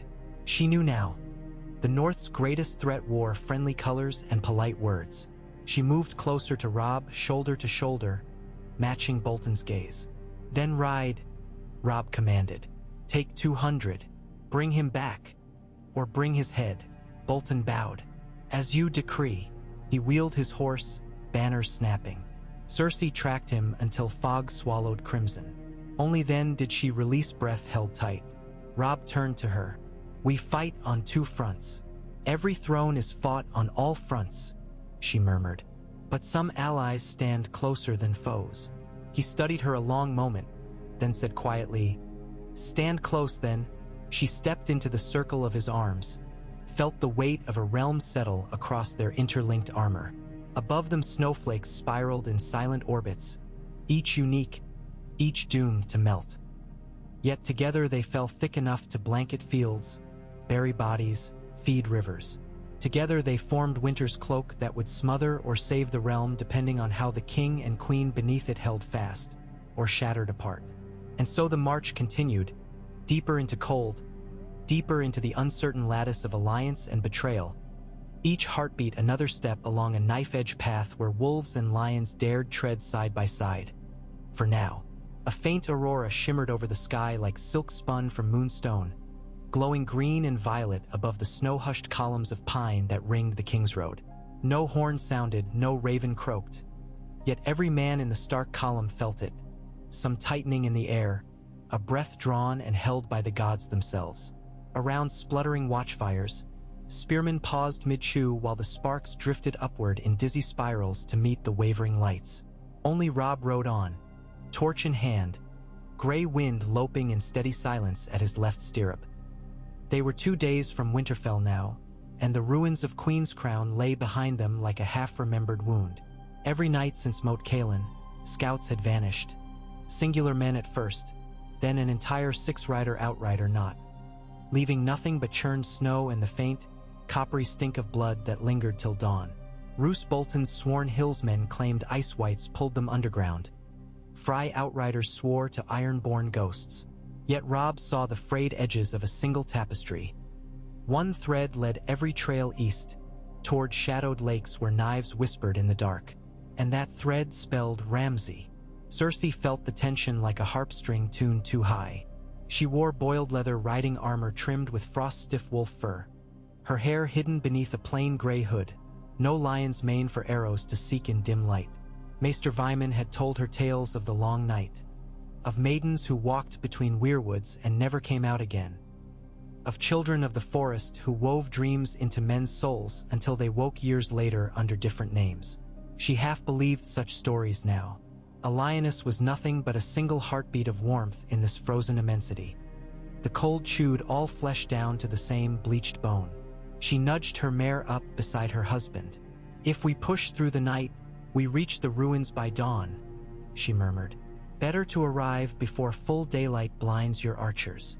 Robb's eyes did not leave the darkness ahead. And before whatever hunts us gathers all its nerves. He raised a hand. The van halted. Torches bobbed like embers on a wind-blown field as captains rode forward.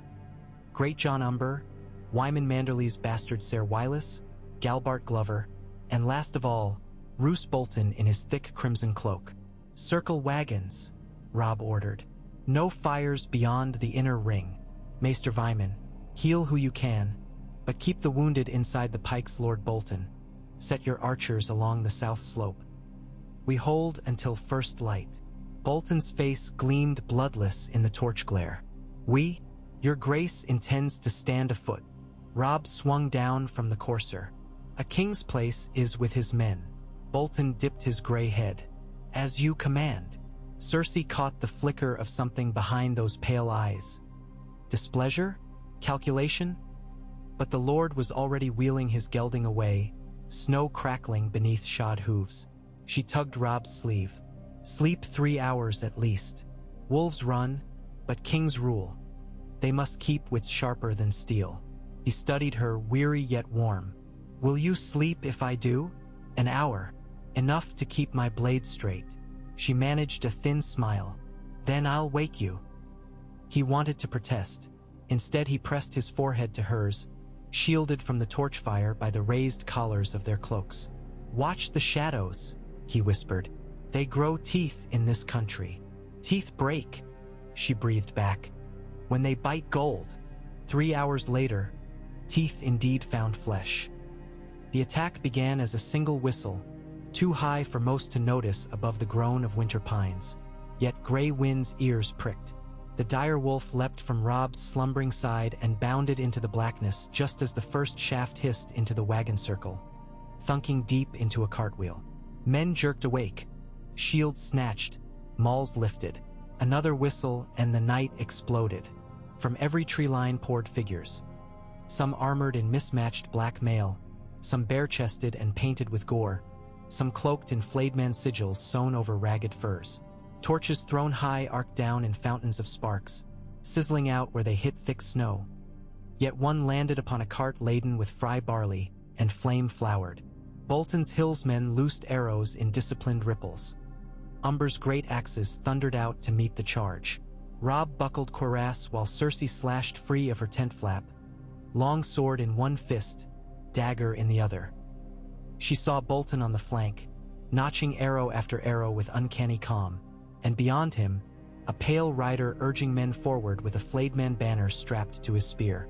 The moon caught the rider's grin. Ramsay. "Bolton's bastard," she shouted. Robb was already in the saddle, sword shining. "Hold the left. With me!" They crashed into the melee like twin points of a spear. Robb cut a path toward Ramsay, Grey Wind a shadow at his heels, ripping out throats left and right. Cersei parried a howling clansman, riposted into his gut, tore loose, ducked a mace, stabbed upward through a bearded jaw. Blood steamed on her cheeks, hot against the crackle of frost. Closer now.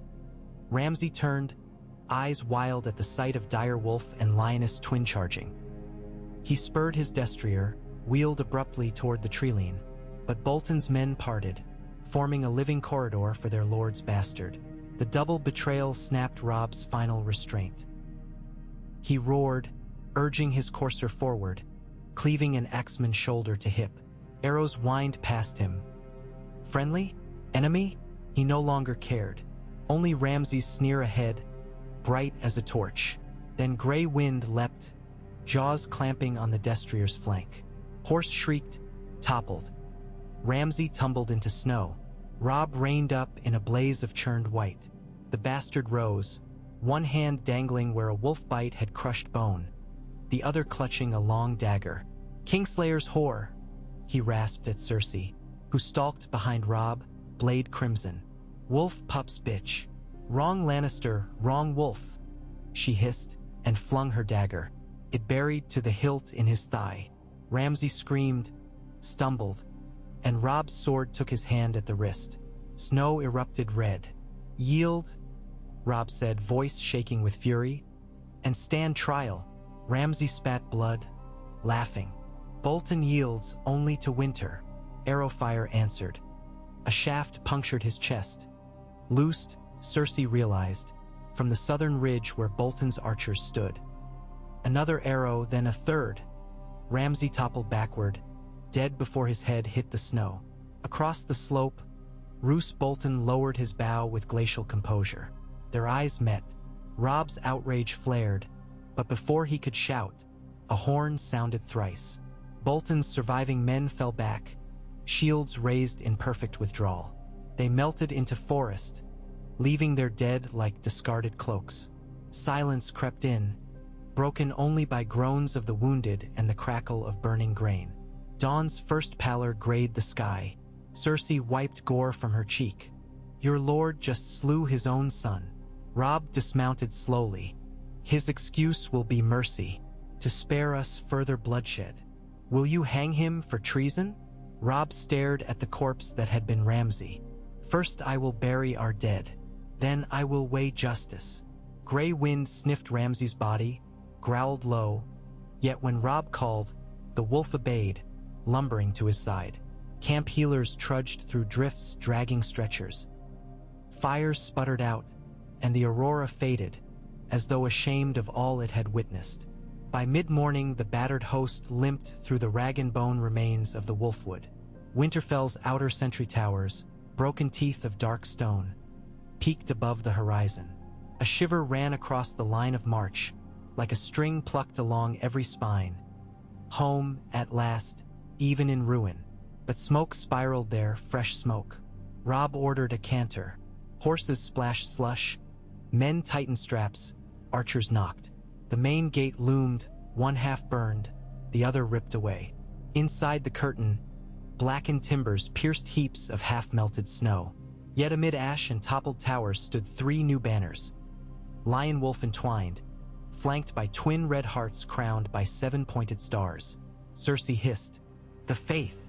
Septon Maribald emerged from the gatehouse, flanked by armed sparrows in boiled leather jerkins. At their center, dainty and pale as first snowfall, stood Queen Myrcella Baratheon, golden hair braided, gray cloak pinning a circlet of dark steel shaped like dire wolf heads. Cersei gasped, "Myrcella!" She kicked her mare forward.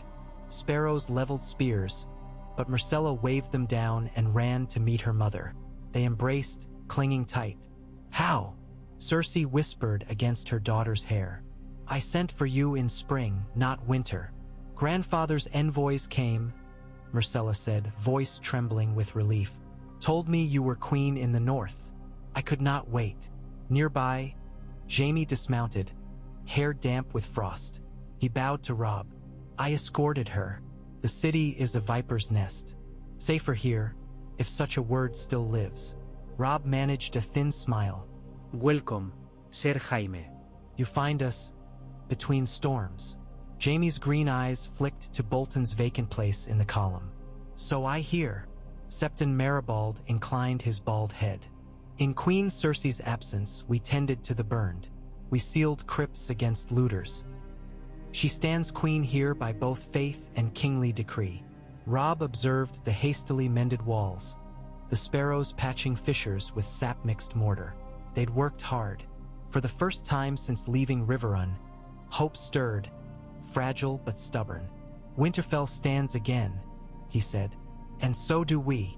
That night torches danced along the great hall's soot-black rafters.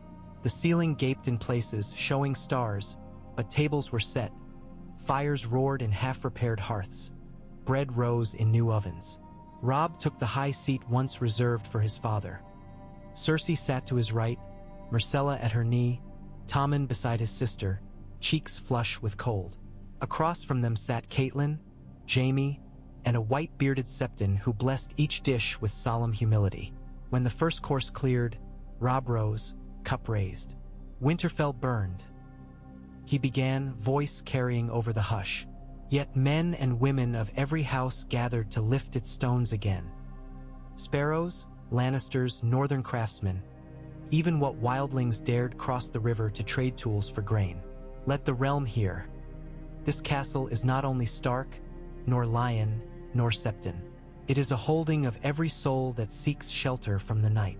Murmurs of approval rippled, some grudging, some heartfelt. Lights glinted on Bolton's empty chair, conspicuous at the Karstark end of the dais. Cersei rose next.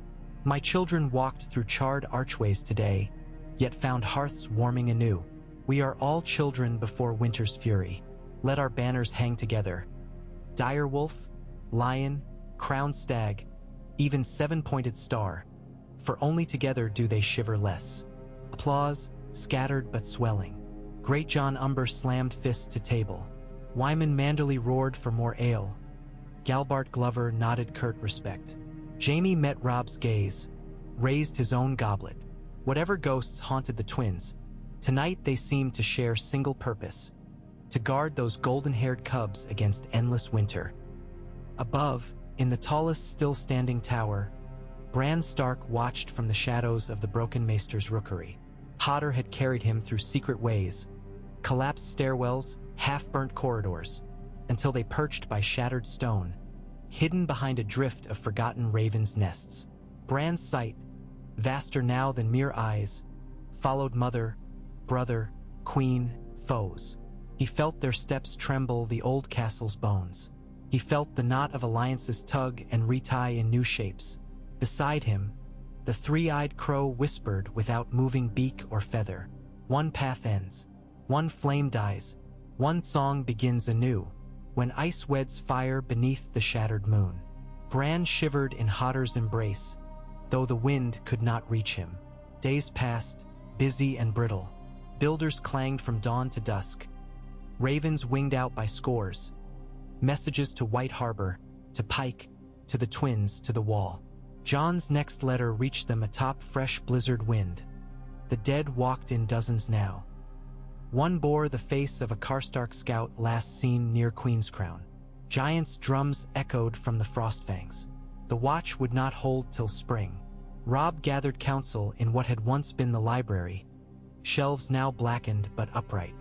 3,000 men I can spare, he said. Any more and the bar Rollins will revolt come sowing. Jaime leaned against a half-scorched pillar. The city can dispatch cell sails, but Lannister gold diminishes while father rebuilds King's Landing's walls. And Joffrey's crown sits uneasy, the Tyrell coffers close begrudgingly. Yet close they must not, Cersei said. She laid a parchment on the table. A trade pledge from Highgarden, grain north in exchange for Stark furs and promise of marriage between Lady Arya, if found alive, and Willis Tyrell. They want hostages of peace. Robb bristled. Arya is no token. Cersei met his anger. Then send another, a ward who binds camps. Myrcella, Jaime snarled. Absolutely not. Cersei's voice cooled to steel. She would rule Highgarden before a storm's turn. Few could outmaneuver her. Jaime's green eyes blazed. She's a child. Children stop no winters. Cersei's jaw set. But I will not decide without her will. Robb stepped between them, palms raised. Enough. We solve one blizzard at a time. He unfurled a second map of the wall of Eastwatch and the Shadow Tower. Stannis sails up the narrow sea. If my sister's ravens speak true, he will strike Eastwatch first. We must meet him there, on the wall, not at its gates. 3 armies. Mine, Stannis's, and the dead. If even 2 fight together, the third falls. Jaime exhaled. So you'll parley with Stannis? Or die trying, Robb said. Better the realm bury 1 king and keep the other 2 than see all burned. Cersei squeezed his hand beneath the table. Then we ride. On the night before departure, the sky split with red lightning, a crack that rippled east to west. From Winterfell's battlements, watchers gasped as the streak blossomed into a fiery comet tailing sparks of emerald and violet. Bran, drifting in a vision high above the castle, saw another vision overlay it. A dragon's jaw of molten glass descending upon an army of snow-armored wights, scattering them like chaff. He tasted hot ash in his throat and woke crying out that the world was burning. Maester Vyman called it omen. Septon Maribald called it dawnfire, an illusion of moonlight bending through ice crystals. But Cersei recalled a different red comet years ago, heralding Daenerys' hatchlings. She turned inward, sensing scales beating against the world's shell. Daenerys, far across the narrow sea, felt it too. On the deck of the Stormcrown, the first of her new fleet, she gazed at that sky-rending blaze and smiled. "It is time," she told her Khalasar. "Ready the sails." She pointed west, over the edge of the known seas, toward twin kingdoms now sewn together in threadbare peace. Drogon spread his wings and screamed, echoing the comet's roar. Morning.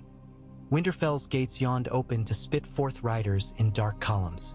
At their head, Robb Stark wore a cloak of Shadowcat, crown of weirwood hammered to silver. Beside him, Cersei donned matte gray plate chased with scaled lion filigree, hair boo. ND in single braid. Myrcella rode behind them with the Sparrow's blessing. Jaime at her left, Tommen at her right. 2 cubs between white-cloaked knight and grim spears. The banners whipped, direwolf and lion entwined, crowned stag with shattered antlers, Stannis' victory skewered, 7-pointed star between 2 swords, the Faith's crusade, and newest of all, a direwolf rampant over a bed of golden roses, promise to Highgarden. As hooves thundered over fresh-fallen snow, Bran watched from the broken tower slit. He felt the old stones whisper, "Snow falls, fire rises." He closed his eyes, sent his mind soaring north beyond the standing armies, beyond the blue-eyed corpses marching, beyond even the wall, seeking the heart of all storms. At Dreadfort, Roose Bolton read a raven's report. Bastard killed, army repelled, Stark hosts marching to wall. He burned it in an iron brazier and penned 2 lines to King's Landing. The north bleeds. Send Tyrell gold by secret road. My cloak turns with better wind. Then he penned another to Mance Raider. South gates open once the wolf departs. March swift, and snow will hide your tracks. He sealed each with wax, 1 crimson, 1 blank. Which would reach hands first, he cared not.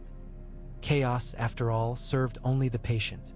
On the King's Road's frozen rut, Robb slowed as Winterfell faded behind the pines.